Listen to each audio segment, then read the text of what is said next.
I got this rear motor mount I'm doing on this thing today. 2002 Dyna FXDX.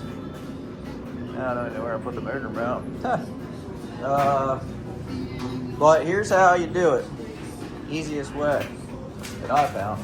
So basically, I got this. See the two bolts there? You can see them easily. You have to take the rear foot peg off and that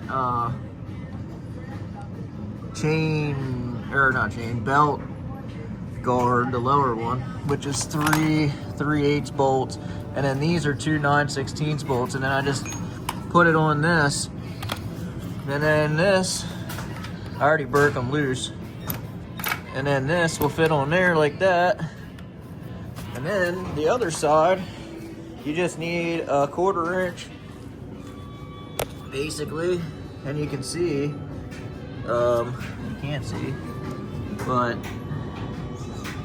right there, up in there, the 1/4 inch.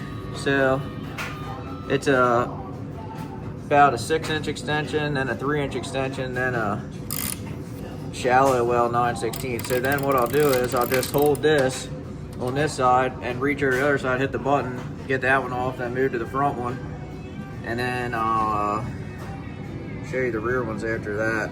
I'm gonna do the top ones, these top ones first, and then I'm gonna do the 2 Allens in the back last. And I put the bike on jack stands on the crash bar, and then put a piece of wood on the oil pan and jack lightly up on it. And you'll have to just mess with the jack till you get it at the right location. You'll know, because these bolts will slide right in and out easy. That's why I left the other bolts tight.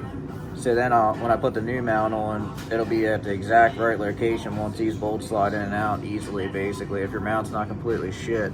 So that's where I'm at right now. I'm gonna get these 2 out quick, and then I'll get back on here and get the rear 2 out, which are easy. Okay, so I got the motor mount on. Definitely one thing I would take into consideration. Definitely don't use, so with the guard on here, you can't really see the bolts, but they're up there. On those bolts on the primary side, don't use a deep well, because I got the deep well on there. Got the nut off the other side, and the bolt backed down, got stuck in the socket, and I couldn't come out this way with it. I ended up having to loosen the back wheel up and turn it so I could try to get it out of there. Took me an extra probably 25 minutes because of that. So don't do that. Use a shallow socket on these bolts on that side. And then on this side, I just used a 1/4 inch extension and got in there. You can use a 3/8 too, actually.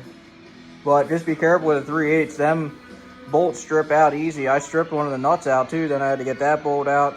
I had a couple problems here that took me a lot longer than it would have took.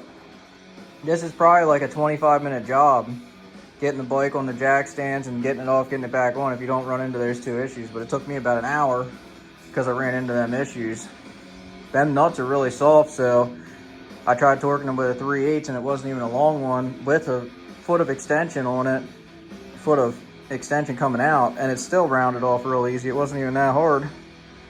So be careful about that. I'm gonna wipe my exhaust down now from touching it, get it off of this jack, and then that's about it for that. So that's the easiest way to get that motor mount off. Just like I said, don't use a deep well socket on this side, unless you maybe use a 1/4 inch drive deep well. If you have one of them, that might be okay, but a 3/8 deep well with a ratchet is too close. Once that bolt comes into the socket, you can't get it out of the primary's in the way, so don't do that. But yeah, that's it for this. That's how you put a motor mount on the easiest way on a Dyna 88. I think they're all the same though.